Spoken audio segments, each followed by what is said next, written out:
Hi, I'm Caleb, and welcome to the Narrate podcast. This week we continue in a series called Stuff and look at how living life in a hurry can be dangerous. Top of the morning. It's your first Sunday without football, you know, which also has, the Pro Bowl is not football. Especially, anyway, which is also evidenced by our attendance at 8:30 because people didn't have to get home for a game this week. Wanted to say on that note, we talked a lot, if this is home for you, and sorry if it's not, but we talked a lot in the months leading up to this last January about this need that we had to figure out a way to accommodate growth, and that we were talking about adding a third service or a third gathering, but that wasn't about, like, if you build it, they will come. It was out of this growing perception that we had that, like, the capacity was discouraging attendance and discouraging growth, and we didn't want to do that. And so we did this really disruptive thing this last January 5th and said, hey, new gathering times. And so thank you. We recognize that was disruptive to you and with families and kids, and now you have a little bit less time in between services to pick up your kids and all that. So thanks for all that you've done to make this transition. Like, already we're kind of going like, well, that was easy. But it wasn't. It was because so many of you guys have made it easy. So from jumping on to set up and tear down teams to adding to the kids team and the guest services team and all that, like, thank you. And though it's certainly not about numbers, I thought that I would share this one with you just because it affirms some of the process that we've been in and maybe the sacrifice that you've made, that heading into this week, our attendance was up 40% this January to last January. So it's not about that, but it affirms what we suspected, and that was that, man, there's people that are getting up in the morning going, I don't think I want to go. It's too full. So thank you for helping create space for them. Ironically, this morning what I want to talk about is hurry, in honor of Peyton Manning. Hurry, one of the best plays in the NFL today, right? But seriously, like, have you, I just kind of want to get you thinking about the amount of problems that hurrying creates in your life. Thought about that before? Like, not just the types of problems that cause you to have to hire an attorney, though there's those too, but like the emotional, the relational, the psychological, like just the angst, the stress, the blood pressure. Have you noticed that your capacity as a parent or as a spouse or as a friend or as an employee, like how it inhibits all those different things? And yet, this morning I'm indebted to John Ortberg, and by indebted I mean I'm plagiarizing him this morning. But what he provoked me to think quite a lot about was this idea that hurrying in our culture, it's a fact. It's a foregone conclusion. Like, life is moving faster and faster and faster. And in fact, hurrying is big business. That if you were trying to figure out what kind of company to start, what kind of business to start, one of the smartest things you could do would be to figure out a way to help people hurry. Like, that's where money is being made today. For example, AmeriCorps or Citicorp years ago became the largest lender in America, the largest home loan lender in America. Guess how they did that? All they did was cut in half the amount of time that it takes to process a loan. That their prospective customers could find out twice as fast as anyone else how long it would take for them to get approved for a loan or whether or not they're approved for a loan, and boom, almost instantly they became the largest lender in America. Or Denny's, every 20-something's favorite date night spot. Do we even have a Denny's? You know how Denny's became such a central facet in our economy, in our restaurant industry? This dates some of us. If you know this, it dates you for sure. But years ago, what really pushed Denny's over the top was a promise that after you put in your order, after you gave your order to the waitress or to the waiter, they would have your food to you in 10 minutes or less, or it was free. Hurry. Domino's, not long ago, was the largest seller of pizza in the United States. They did it how? Remember this? Some of you were in high school, maybe junior high. They promised that they could have a pizza to your door in 30 minutes or less, or it was free. And in fact, at the time, the CEO, he gave a lot of talks on this idea where he said, Domino's isn't even in the pizza business. We don't sell pizzas. We sell delivery. And if you've ever had a Domino's pizza, you know exactly what he's talking about. And ironically, they've got this whole ad campaign now to go, wait a minute, we also sell pizza too. It actually doesn't taste like leather anymore. Years ago, there was a hospital in the Detroit area, and it was fascinating. I was actually talking to an ER nurse in between gatherings, but this ER department in this hospital in Detroit, they recognized that they were dwindling very quickly, that they were going to have to make some business changes, and so they hired some consultants and they put together a team. And Newsweek talks about this. That their decision to how to save the ER department of their hospital was to make one very audacious promise to their prospective clients, patients. They said, within walking into the emergency room, your medical care will be free if it doesn't happen within the first 20 minutes. So we'll see you in 20 minutes or it's free. Business went up 30%. Mortality went up 120, but business was, it just seems a little counterintuitive. Like, the most important thing about my medical service is it happens fast. Doesn't seem to make a lot of sense. But stop and think about it. Like, stop and think about what you own, what you've purchased in the name of efficiency, in the name of hurrying, in the name of speed. And then stop and think about how quickly it enslaves us. Like, don't check your email for a week. That'll be a miserable hour when you check it again. Or don't look at your text messages for a day. That'll be a lot of work. In fact, there was expert testimony presented to the U.S. Senate in 1967, 47 years ago. Whew. Just saying, that's a long time ago. Anyway, in 1967, there was expert testimony given to the U.S. Senate, and what they were arguing was that in the coming decades, by today, because of the efficiency, but because of technology, because of the way that the workplace was getting more efficient, that the American work week would be no more than 30 hours a week by today. How you doing?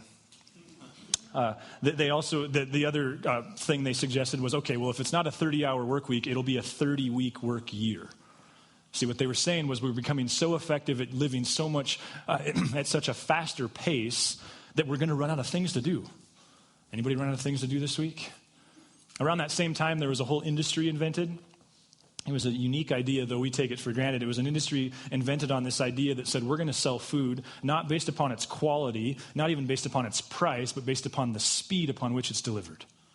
And that industry is called heart attack food. Yes, fast food. And the idea, it worked. People could show up, they could stand in line, they could put in their order. By the time they had made their order and paid their money, their order had been filled, it was in a bag, they could go sit down at a counter or at a booth and they could eat it and be out the door in 10 minutes or less. But that wasn't fast enough. And so what was invented next?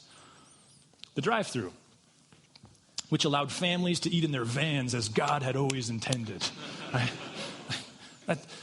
And the great thing about eating in the van is if you're living so fast that you don't even have time to go to the drive-thru lane, then you can just send your kids into the cracks and crevices to find French fries and half-eaten Ritz crackers and things like that. And all the single people get grossed out and all the married people go like, that's just kind of the way it is.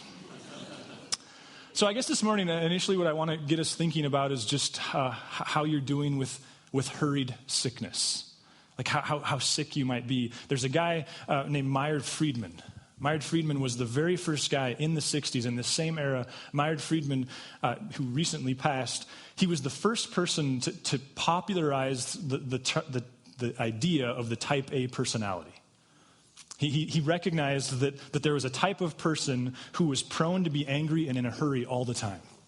Stop elbowing your husband, please.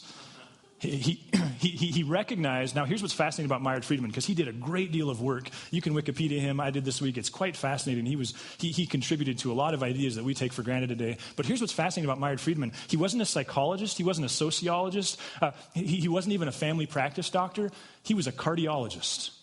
Meyer Friedman was the first person, he practiced medicine in California, who began to suggest as this very respected heart doctor that a major cause of heart problem isn't just diet, and it's not just a lack of exercise, but it's hurry, it's adrenaline, it's this perpetual rush that we live our lives in. And he would spend the remainder of his life advocating that there's something known as what he called hurry sickness. And though it doesn't necessarily show up in our cholesterol and it doesn't show up in our blood pressure necessarily, like it impacts us emotionally, it impacts us spiritually, it impacts us physically. Wondering if you have that disease yourself. Like if, here's a test. If when you come up to a red light and there's 2 lanes and a car in each lane, if you instinctively do that rearview mirror, side rearview mirror, like how long do I have to make this decision? Because I got to figure out which one of these cars I'm going to get behind, right? And then don't you, like you go through this very intense matrix using like year and make and model of the driver to figure out which one to get behind. And if you can read any bumper stickers, that's helpful because, you know, like those hippies, they're slow and those other people, they're fast. And you're just trying to figure out anything you can know. If you could figure out their gender, that's helpful. Right? Guys? Got me on this one? Or when you go to the grocery store, we've talked much about this, how we swoop wide at Target and it looks like we're shopping, but really we're trying to figure out what line we're going to get in and if anyone's at the customer service counter. But it hits another level. My wife actually came home from the grocery store a couple weeks ago and illustrated that she has this disease. Like if you when you finally commit to the line, you mark where you would be in the other lines, right? Because you got to know if you were right. And if you use your small children to like plant bodies, you don't have to admit if you do this, but I've been trying to figure out why my friends, the Caseys, wanted so many kids, and I finally figured it out. It's so they can get out of vans faster. Because do you do this? It doesn't make for very good friends at the grocery store, but you just plant a couple children in the back of a few lines, and then you just kind of casually see which one's going faster, and then you converge. Anybody else ever done that? It's a great strategy for Sunday afternoon at vans. That's illness. How many of you have that illness? Yeah, and the rest of you are lying. The great marker of this, they say, is sleeplessness. It's one of Meyer's work. Part of his work involved the effect of sleeplessness. And probably a great many of you work in an office place, you work in an environment where a lack of sleep is like a badge of honor.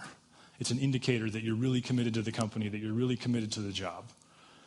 There was a poll conducted by some sociologists recently, and they asked people, if you could add 1 hour to every day, what would you do with that hour? What do you suppose was the number one response? Sleep. It's central to the disease. One gal in this article from Newsweek, she said that her idea of relaxing was a trip to the dentist. Now, no offense, Christian, but here's what she said. She said, to just sit in that chair and lay back is so relaxing. I'm sorry, but like if your idea of a vacation is a root canal, you are ill. But here's the deal, and I think this is what we all know, is hurrying is not just a good play in football, and it's not just something that can make us sick physically. It's something that can cause us to miss out. And this morning, as we continue in this stuff conversation and really near its end, we'll have one more week next week, it just struck me that what we should do is zoom out. Because as Jesus talked about stuff and the drive for more stuff and the material world that we live in, he offered some really stark warnings about the fact that if we're not careful, hurrying and the need to hurry to get more will actually cause us to miss the things that matter most. There's a father who brought his briefcase home from work every day, and his first grader noticed that he kept bringing his briefcase home and finally said to his dad, "Dad, why do you always bring your briefcase home?" And he said, "Because I can't get all my work done at work." And he said, "Well, can't they put you in a slower group?" See, there's this thing of hurrying. So Jesus, I'm glad a few people thought that was funny. Jesus tells this story because at one point in his ministry, he seems to have really drilled down on this idea, and he tells this story. And in the story, what he speaks to is the idea that really smart, really intelligent, really well-intentioned, really, dare we say, godly women and men have this propensity to live so fast that they miss out on life. And the story can be found in Luke chapter 12, and we've actually talked about this passage in the past. And I'm not going to tell the story because Jesus was an expert teacher, and because he was an expert teacher, he taught this principle. He unpacked, he agitated, he got people to think about these questions. He provoked people with this brilliant story. And this morning, what I would like to do, rather than retell his story, which was a first century Jewish story, would be to do my best to tell the story as I think he would tell it if he were standing here talking to people in our culture, in our day, in our way. And so the story Jesus tells is of a young businessman who's fresh out of college and has a young family, and he gets his first job. And this businessman, he or it could be woman, I'm going with man because that's what I am and that's the lens through which I see. So no offense, ladies, I know you're in the workplace and you should be. Anyway, so this businessman, he understood the value of hard work. He understood that if you were going to make it in the business world, no one was going to hand that to you. He understood that any venture the odds were stacked against it, that it was doomed to fail. And so he was the type of employee that every boss and every manager and every leader wants. He was the type of entrepreneur that makes it when he starts something, because he hit the ground and he hit it running and he worked hard. And his wife noted that he worked hard, and she anticipated that he'd work hard. But about 6 months in, she recognized that it was not stopping. And she began to say to him, like, wait a minute. Like, what about our kids? What about me? What about other things? Because you're working later and later and later and more weekends. And he would say, and this became one of his favorite statements, when things settle down. He'd say, when things quiet down, like I'm new in the company, I got to prove myself. When things settle down. No, not that yet, Sam. Yeah, back. Just go to that Luke 12, please. Yeah. When things settle down, he would say, when things settle down, then I'll be around. And they didn't settle down, because eventually he became established in the company, but then there was a new position that he wanted. And then the company sold, and there was a new boss to impress. And then there was a problem, and there was thus a new challenge to address.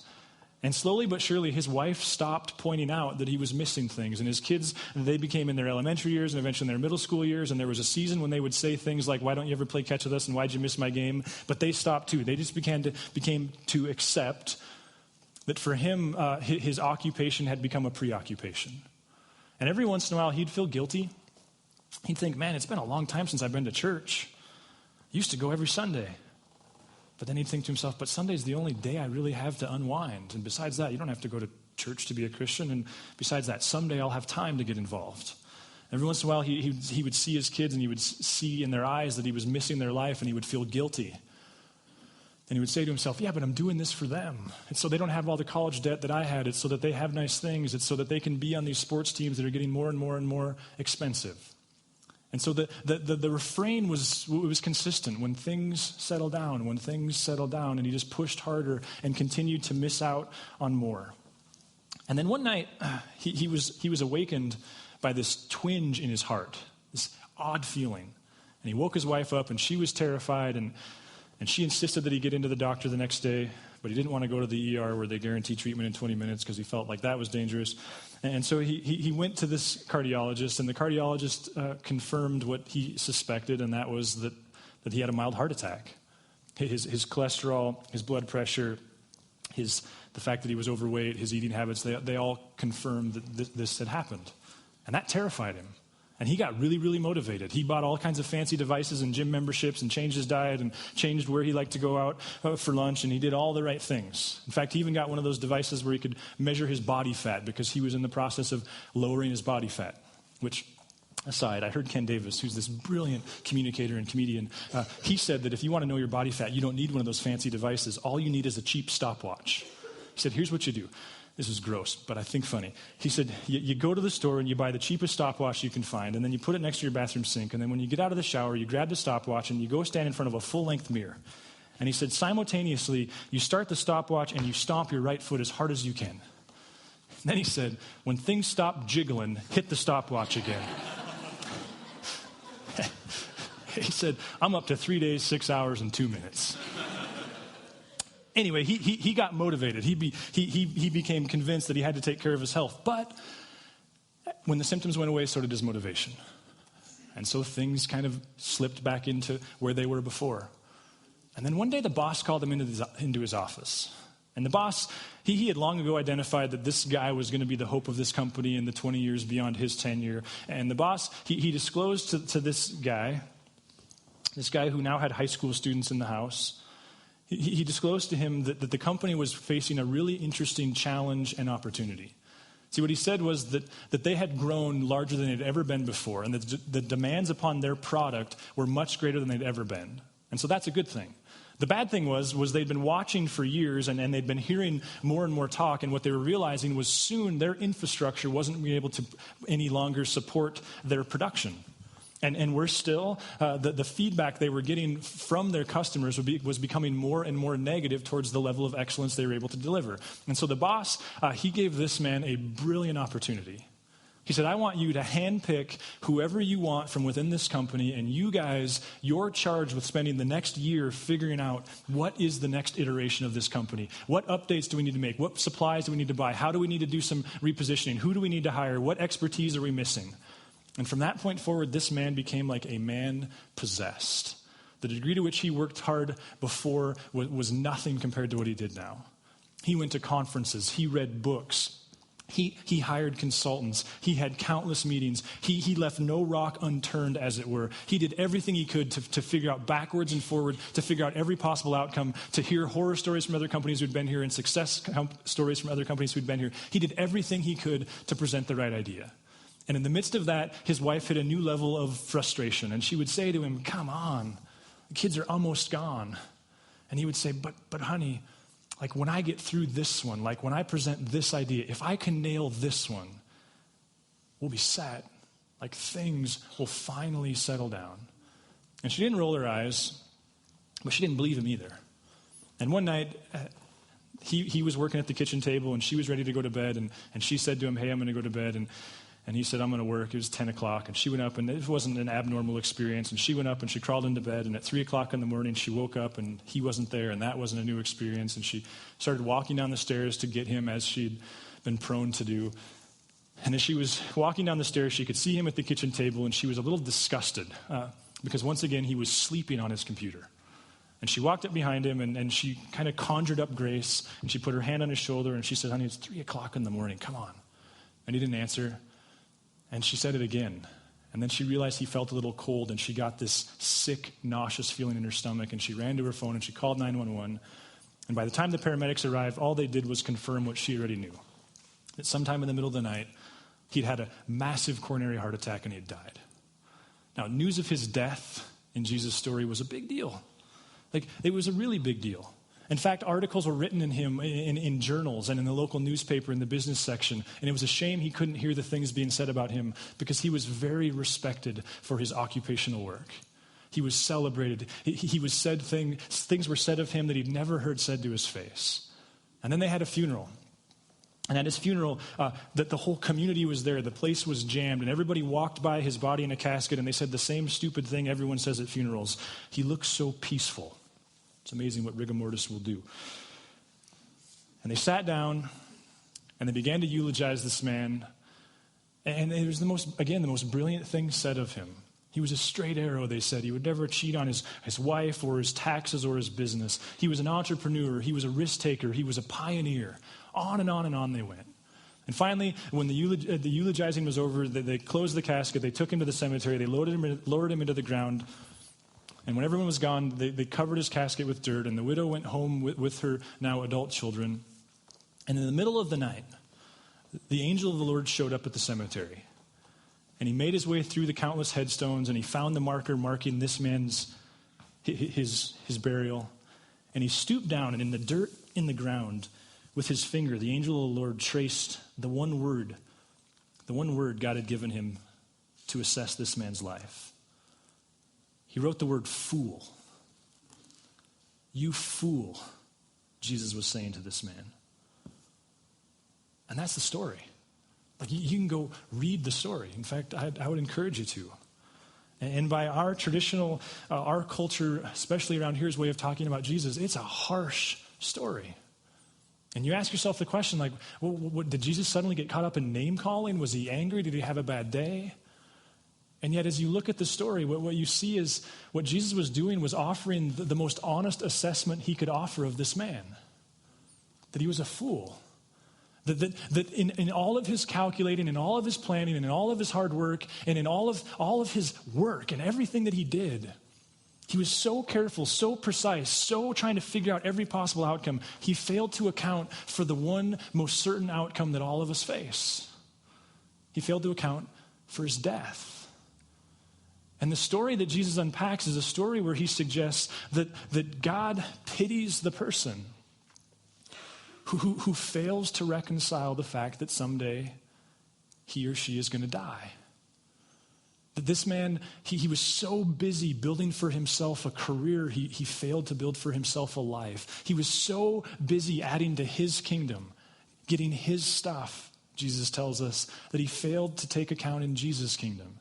He failed to think about the part of life that actually does transcend. He failed to recognize the role of relationships in his accounting. And what John Ortberg pointed out, and when I heard him unpack this is years ago, I think is brilliant. Because what he said is this man suffered from two illusions, what some call two rich fool illusions. And the first illusion, it can be captured in this guy's most common remark, his most common refrain, when things settle down. Time and time and time again, this guy said, when things settle down. And I think we can all relate to that. And yet the question that we don't ask is one worth asking. When are things going to settle down? When you die. Things have a way of settling way down when you die. John Ortberg, he tells this story that when he first got a job, it was his dream job. He got hired on as the teaching pastor at a church called Willow Creek in South Barrington, the Chicago Metroplex area. It was one of the most respected, one of the largest churches in the world. He was the teaching pastor, which means that he had this privilege of talking to 20,000 plus people 40-some weeks out of the year. And John said when he first got the job, he himself had a young family. He himself had a wife. And he called his friend and mentor, Dallas Willard, who we've talked much about around here. There's not a theologian, Christ follower that I respect more. And he called Dallas, and he said to Dallas, how do I protect my heart?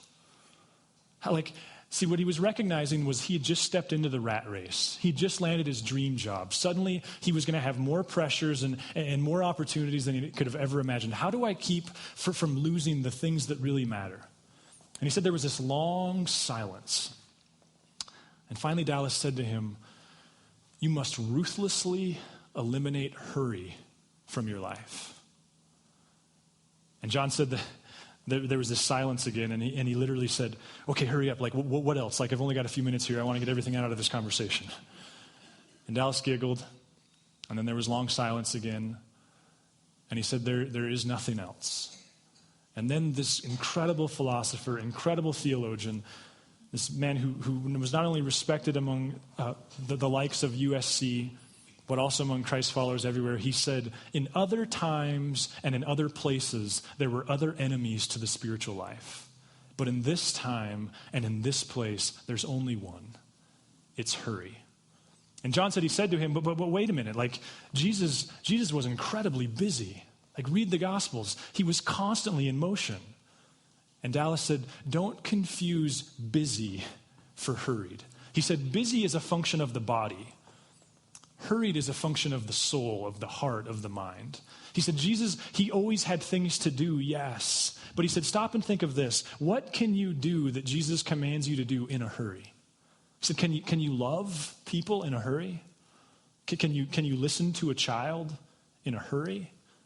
He said that's the great paradox of the Christian life is somehow you are called to be busy and active and yet to have an internal makeup that allows you to give and to receive love. You must ruthlessly eliminate hurry from your life. I know this is big picture and that's kind of where we're turning things now. But I wonder what it would look like for you. I wonder what it would look like for us to begin to understand the impact of hurry on our lives and what it would look like to push back from that. The other rich fool illusion that's in Jesus' story, and you can look at it this week, I would encourage you to, is the illusion that someday more will be enough. And we've talked a lot about this in this conversation in this series, so I'm not going to go there very far, but this guy suffered from the illusion that said someday he would have more and that more would be enough. We live in this crazy world that tells us eventually that title or that item or that income level or that house or that car or that experience will be enough. And he says, no. That the scriptures say, no, the world's crazy. You'll kill yourself wanting more, but more will never be enough. See, the person who's really looking to Jesus and trying to reconcile what it would look like to view life through his lens has to reconcile that the Apostle Paul, sitting in jail, didn't say someday more will be enough, and said what the Apostle Paul said was this. Listen to this, and we've talked about this even recently, but go ahead, in Philippians 4. He says, I know what it is to be in need, and I know what it is to have plenty. I've learned the secret of being content in any and every situation, whether well-fed or hungry, whether living in plenty or in want. See, that's not a material possessions verse necessarily. It's an internal makeup verse that Paul had somehow figured out a way to be content no matter what he was experiencing. And the Christian person, the Christ-following person has to begin to reconcile that it's not more that gives us peace. It's finding peace in whatever moment we're in. Snoopy was one day sitting on his doghouse, and he was ticked because he could see into the dining room his family having this very festive, very ornate, very elaborate Thanksgiving dinner. And so as he watched and he would look at them eat Thanksgiving dinner, you can Google this, find this comic strip, and then he would look at his bowl of dog food, and he would look at them eating and look at his dog food, and he was just torqued. Could a dog just eat human food one day a year, he's thinking. And finally he has a bit of an epiphany. And he says to himself, well, it could be worse. I could be a turkey. And as corny as it is, here's the work I'm doing, and I'll especially have to do it this week. That's the key. The key to contentment is, well, it could be worse. It could be worse. Like you're going to leave here and you're going to get into your car. And if you're not careful, you're going to see someone else's car, or you're going to drive by the car lot, and you're going to think to yourself, if I had a different car, that would be enough. And the key there is, it could be worse. And you're going to get to your house and you're going to see your apartment, or you're going to see your house, or you're going to see whatever it is you have, but you're going to think, if I had this kind of house or this kind of space to entertain people or this type of patio, and the key is, it could be worse. Go ahead, practice with me. It could be worse. And then tomorrow morning you're going to wake up and you're going to roll over and you're going to look at your spouse and you're going to think to yourself, just kidding, don't do that one. That's not a good one. Okay, so this guy ultimately missed one question, you guys. And if you're familiar with Narrate, you know it's not a question that I like to throw around very often. But he failed to account for one 2-word question. The word, then what? That at some point, he'll be forced to look back. And it won't be stuff, it won't be house, and it won't be car. It'll be relationships. So I got to ask you, how you doing? Are you on a path of wisdom? Sorry. Are you going to look back and go, that was wise? Or are you on a perilous path? Are you on a path of regret? A path where God is going to stoop down and he's going to say, you fool. Like, I loved you so much, but you missed it. Listen, if you're new to Jesus, the last thing that I personally believe about him is that his ambition is to scare the hell out of you. The first thing that I think is his ambition for you is that you would nail life. And his claim is that when it comes to living, he wears the cape. He wears the black belt. He's got it figured out. And in this very heavy story, he says, okay, let's zoom out. Let's just consider, are you wise or are you a fool? To step into relationship with Jesus is to step into the idea that he wears the cape. He's the master. And to begin to trust that when he says left, left is the best way. And when he says right, right is the best way. If you would like to engage further with Narrate Church, you can find contact information online, www.narratechurch.org. We would love to hear from you.